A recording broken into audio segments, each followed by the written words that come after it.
Poppy Vila. I am 9 years old and I go to Little River Elementary, where I am in the 4th grade and I am on the Coding Eagles team. We do not have a coding class in school. Our computer class is mostly creating presentations and typing. We are expected to make videos and vlogs and submit assignments online.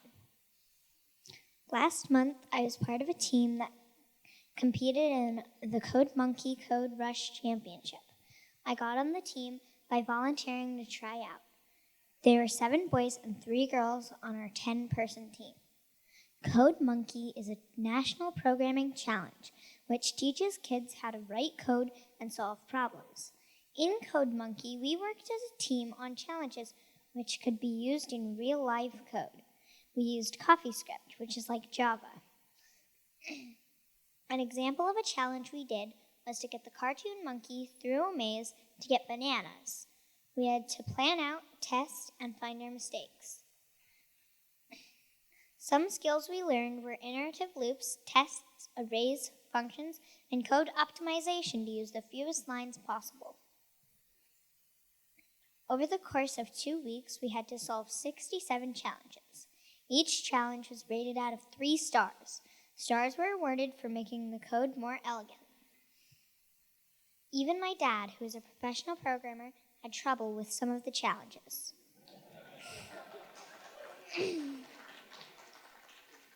In addition to stars, the first team to complete the challenge got higher ranking. We only had 1 to 2 hours each week after school to work on this project with help. We could continue at home, assuming we did not need guidance from our teacher, Miss Westerland. Our team won 9th place in the nation. I believe that we met our goal by working as a team. We got the maximum score, but our placement was based on how fast we completed the challenges. The prize for winning is a year free for Code Monkey for our school to help train our skills. Other prizes are donated by company sponsors, but they do not have any for 9th place. I was lucky because my dad could help me work on the challenges after school. Then I could go back to the school and help my teammates complete the challenges. This definitely helped us with the speed needed to complete the challenges before other teams. This project took a lot of dedication and time, but I believe that it was all worth it. I learned a lot, met new kids, and had a really fun time. I believe that more girls should not be embarrassed or scared to stand up and express themselves, whether it is coding, art, or science. They should always stand up for what they believe. By the way, my school and county did not pay for the $50 for our school to compete in this competition. Miss Westerland did, out of her own pocket. Next year, she is planning on starting a girls' coding club, too. Programs like Girls Who Code focus on older girls learning to code, leaving 9-year-old girls like me out. How many girls never get the opportunity to learn this skill, by the time it's offered to them, have no interest? If you think kids, especially girls, need to learn to love coding, then please consider donating money, equipment, or time to a local elementary school to start a coding club. Contact your child's school or just a nearby school and ask what you can do to help. Coach a club, donate tools that they could use year-round. Tools like Ozobots, Spiros, Microbits, or Kano Kits, so classes can get hands-on technology learning. Consider contacting Code Monkey and offering to donate prizes for their competition or sponsor a team. My name is Poppy Vila. Thank you for your time.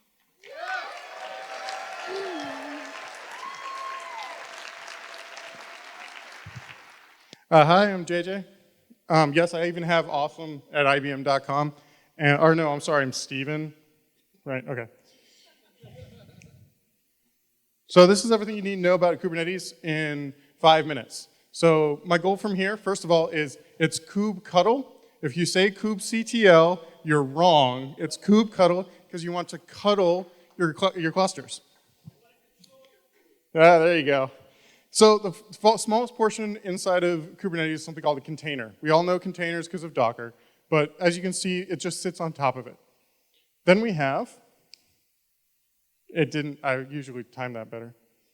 Now, there we go. Now we have pods. Pods are actually the thing that Kubernetes knows about. As you can see, you can have multiple different number of containers inside of a pod. And now,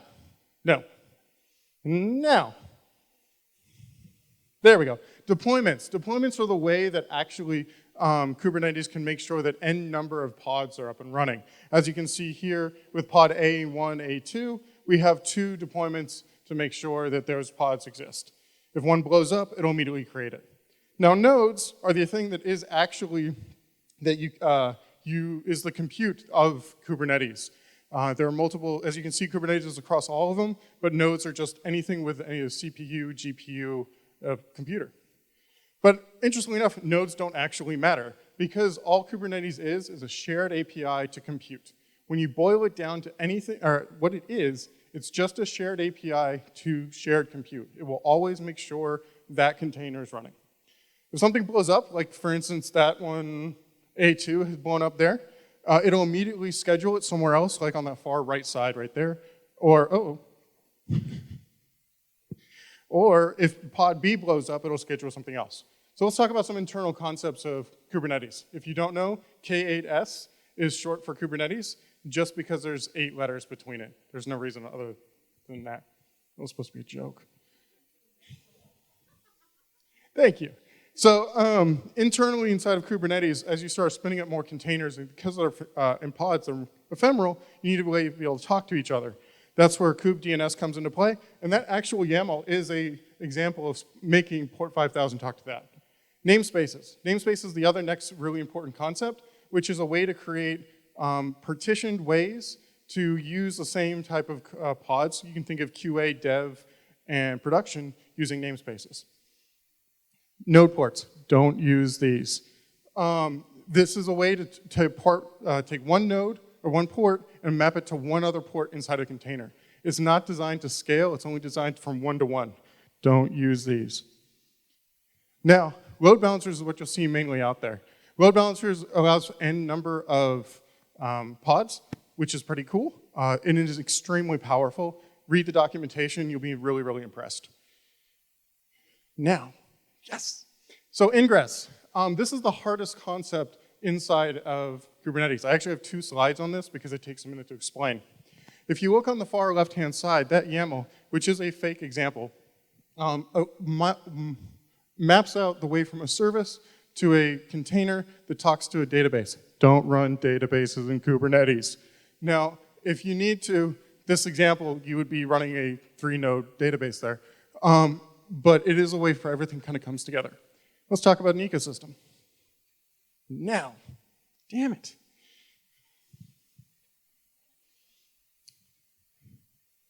Now.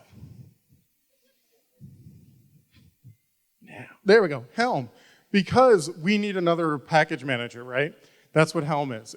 All it is just a way to share, a way to spin up a bunch of containers on top of it. Helm.sh, it's pretty solid, but one size fits all never fits anybody. Istio, it's the service mesh. You will see a lot more about Istio because, as I said earlier, with Kubernetes is just an orchestrator, or sorry, a scheduler and compute. Istio fills in a lot of the gaps for rolling out red-green deployments and monitoring. Knative, it should be called K-serverless because it's just basically trying to run Kubernetes, running serverless architectures on top of Kubernetes. The next slide here is the one you want to take a picture of because I have a bunch of notes. Now, there we go. Most important line, do your homework. This stuff is hard, I'm not gonna lie. But email me at awesome@ibm.com. I'd love to have that conversation, or tweet at me or whatever. And also, IBM has a Kubernetes cluster to give you if you want it. Yeah? Thank you.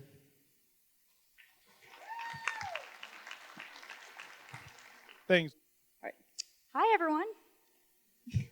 My name is Caroline Dickey, and I'm a site reliability engineer at MailChimp. I'm going to be talking about chaos engineering and crash tests, and what these 2 things have in common. So the first recorded car accidents occurred in the 1890s. During this era, cars reached a top speed of around 4 miles per hour. As cars became faster, car manufacturers began introducing safety features like seat belts to make this driving thing a little bit safer. As cars continue to get more powerful, isolated features alone weren't enough to make driving safe. So in 1934, General Motors performed the world's first crash test by rolling an unoccupied vehicle down a hill and into a concrete barrier. Today, as we all know, crash tests are very common. And the reason that we use crash tests isn't because we want to show that the car is going to make it through exactly the same as it was before. It's to show that the car is reasonably safe and resilient in a bad situation. For example, it's not going to flip over if a driver makes a sudden turn. So what does this have to do with chaos engineering? Well, if you work anywhere like MailChimp, some of these terms may look familiar. You may have unit tests, some form of UI or browser tests, maybe a local environment for testing, and even a team of people to test your code once it's finished being developed. But these tests aren't enough. They don't account for these really common web application failure scenarios, like latency, high user traffic, cascading failures, and even dependency failures. And just like the cars we drive, our applications are getting more powerful and complex. We need to be able to test them with this in mind. So, chaos engineering is a disciplined approach to identifying failures before they become outages that involves comparing what we think will happen to what actually happens. And since we started using chaos engineering, these are some of the things we found. It's been a lot of missing and misconfigured monitoring and alerting, and also some surprises, some unexpected recovery behavior, security issues, and unexpected failures.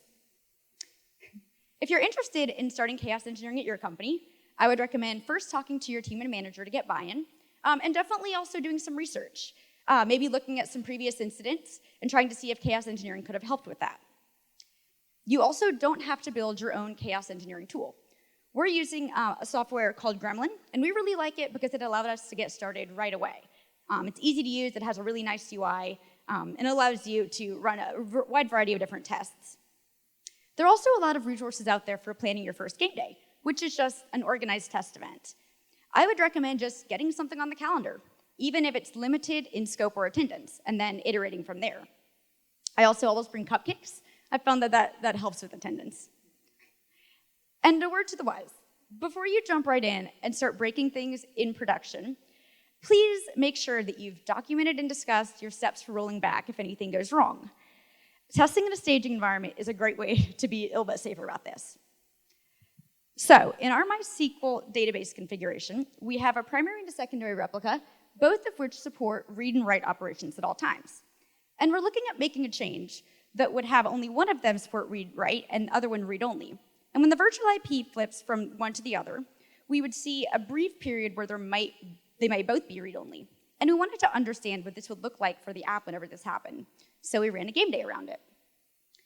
We discussed what we expected to see, and that was that any areas in the app that need to be able to write the database would have some impact, but they would degrade gracefully. We'd have a custom error page shown, and we'd also see some monitoring and alerting go off. And that was the case for most of the application. Uh-oh, chaos. But in this one case, and there were a few other views like this too, we had some legacy code that didn't have proper error handling in place. Anyway, so we fixed that. And so that's just one example of a test that we've run that's had valuable results. We run monthly game days open to anyone interested, game days for development teams, and also some incident simulation game days to help train new engineers. In conclusion, incidents are expensive and bad for morale. It's worth taking the time to make our systems more resilient, our monitoring more robust, and our engineers better equipped to identify sources of failure. Thank you. Hey, I'm Aaron. We said that. I work with Elastic, which is worth mentioning because they pay for me to come out and talk about cool stuff. But it's not what I'm going to talk about today. I'm going to talk about mental health and mental illness. But if you want to talk about other stuff, find me somewhere else. I've spoken with a group called Prompt before, which is slowly being rolled into OSME, open sourcing mental illness. And in a lot of ways, this is my story and my experience. So I'm not a doctor. Don't take my remedies for a prescription. I deal with ADHD. This is something I deal with. A lot of folks think of that and think about like, ooh, squirrel and ooh, shiny. In a lot of ways, it is really hard for me to give a talk with like fish right there. But that's not all that it is. It's not really where the disease comes from. ADHD affects executive function. So it's that choice to choose what you're paying attention to. It can also cause a lot of other scenarios here. Emotional regulation is one of those. I have less gradients and more on-off switches for emotions. It makes me really good in emergency situations. So like incident management, I can hyper-focus on the problem. I can ignore all the background crap, but still hold these complex system diagrams in my head. I'm really good at incident management. I'm less good at, say, long-term projects where you have to like prepare an Ignite talk for a conference that's going to happen at some point in the future and like building a plan for that, and more often like, hey, here are my slides the minute before they're due. So that's stressful. ADHD usually comes alongside with some comorbidity. Depression and anxiety are pretty common. I dropped out of college twice for depression.